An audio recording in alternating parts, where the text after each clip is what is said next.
आपण शुद्ध शब्द व अशुद्ध शब्द याविषयी माहिती घेऊया। यासाठी जे शुद्ध लेखनाचे नियम आहेत त्या नियमांचा परिचय आपण पहिल्यांदा करून घेऊ। नियम पहिला आहे, नाकातून स्पष्टपणे उच्चार होणाऱ्या अक्षरांवर अनुस्वार द्यावा। म्हणजे ज्या शब्दांचा उच्चार नाकातून स्पष्टपणे होतो त्या शब्दावर ती अक्षर जी आहेत त्या अक्षरावर अनुस्वार द्यावा। उदाहरणार्थ कांदा, भिंत, सुगंध, दिंडी, संबंध इत्यादी। यामध्ये कान, भिन, गण, दिन, सम, बन हे जे अक्षर आहेत यावर अनुस्वार दिलेला।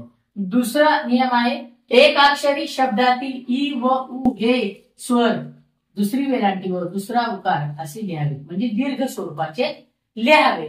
उदाहरणार्थ मी, ई, जी, तू, धू, चू या ठिकाणी जे एक अक्षरी शब्द आहे त्यातील वेलांटी व उकार हे दीर्घ स्वरूपाचे लिहिण्यात आलेले।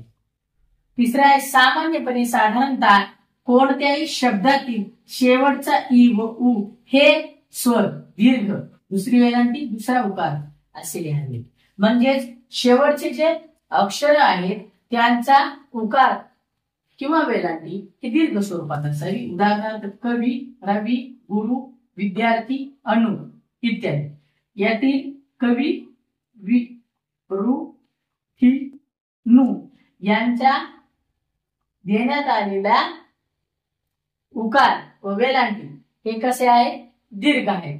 परंतु काही शब्द याला अपवादात्मक आहेत, म्हणजेच आणि, परंतु, तथापि यातील जे शेवटचे अक्षर देण्यात आलेले आहेत त्यांच्या वेलांटी व उकार हे ह्रस्व स्वरूपाचे, म्हणजेच पहिले।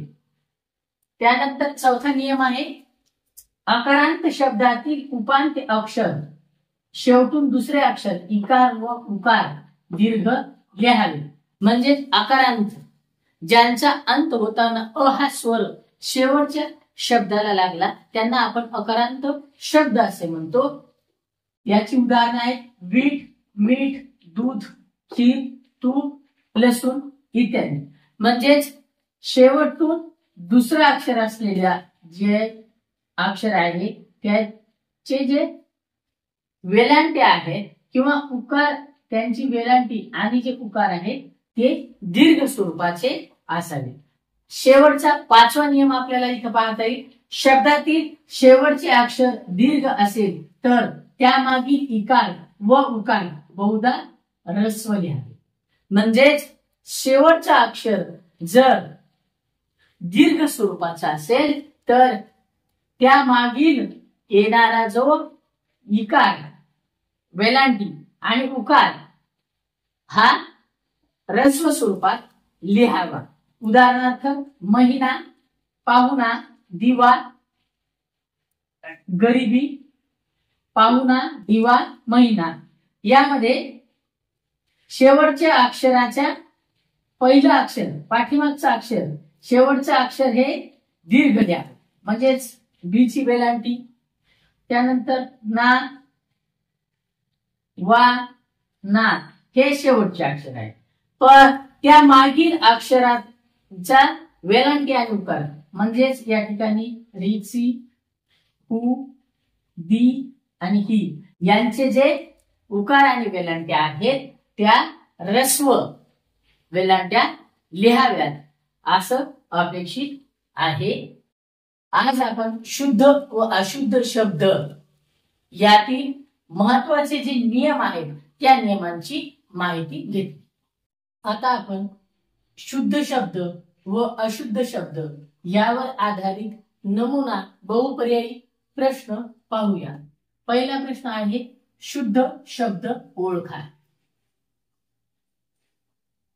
गांभीर्य, गांभीर्य, गांभीर्य, गांभीर्य या चार शब्दापैकी जो शुद्ध लेखनाच्या नियमानुसार शब्द आहे की दुसरा नियमामध्ये आपण पाहिलं की शेवटी जर दीर्घ स्वर असेल दीर्घ उच्चार असेल आणि त्या अगोदर आपल्याला ऱ्हस्व स्वर घ्यायचा असेल तर मागचं अक्षर जे असतं ते दीर्घ स्वरूपाचं त्याचे वेलांटी किंवा उकार हे दीर्घ स्वरूपाचे असावेत. त्यामुळं यातील गांभीर्य हा जो शब्द आहे तो अतिशय बरोबर म्हणजे अचूक शुद्ध आहे. नंतर दुसरा प्रश्न आहे अशुद्ध शब्द ओळखा. शीर्षक, कार्यक्रम, भवितव्य, एडी. तर या ठिकाणी दिलेल्या नियमानुसार जर दुसरा रफार लागून वरच्या शब्दाला एखाद्या शब्दाला रफार लागून जर अगोदर एखादा शब्द येत असेल, अक्षर येत असेल तर ते अक्षर हे दीर्घ स्वरूपाचं असतं. त्यामुळे यातील शीर्षक हा जो शब्द आहे हा अशुद्ध शब्द आहे.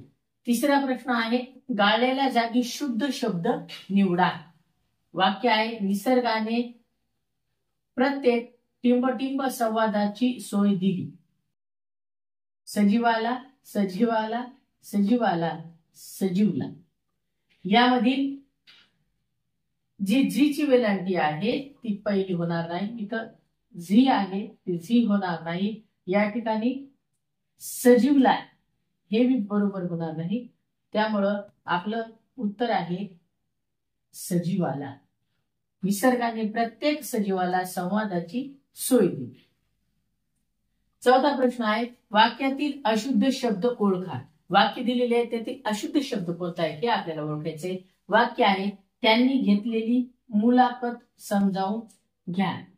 यातील त्यांनी घेतलेली समजावून मुलाखत या 4 शब्दापैकी मुलाखत हा शब्द नसतो तर मुलाखत असतो. त्यामुळे हा जो शब्द आहे तो अशुद्ध शब्द आहे. त्यानंतर 5वा प्रश्न आहे वाक्यातील अशुद्ध शब्दांची संख्या सांगा. वाक्यामध्ये अशुद्ध जे शब्द आहेत त्यांची संख्या सांगा. वाक्य आहे रोज नवीन उत्साह माझ्यात निर्माण करतो. यामध्ये किती अशुद्ध शब्द आहेत? 4, 3, 2, 1 हे आपल्याला पाहायचंय. यामध्ये उत्साह हा अशुद्ध शब्द आहे, माझ्यात हा आहे आणि निर्माण म्हणजेच यामध्ये 3 अशुद्ध शब्द आहेत.